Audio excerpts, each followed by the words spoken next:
ఇప్పుడు దొరుకుతుందిరా నీకు మనశ్శాంతి.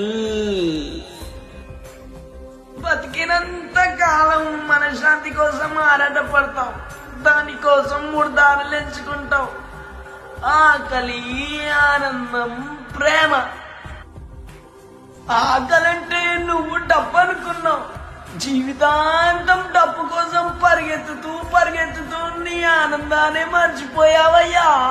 ప్రేమంటావా, ఆనందం కోసం ప్రేమ దగ్గరికి వెళ్ళావు. ఇప్పుడు చూసావా, నీ ప్రేమే నువ్వు సంపాదించిన డబ్బు కోసం కొట్టుకు చేస్తుంది. ఇంకెక్కడ దొరికిందయ్యా మనశ్శాంతి? ఇక్కడ.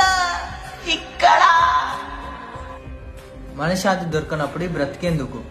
బతికితే దొరికినప్పుడు ఇంకా ఈ చావులెందుకయ్యా?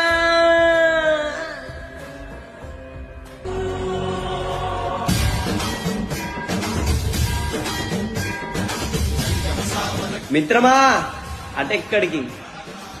మన దారి.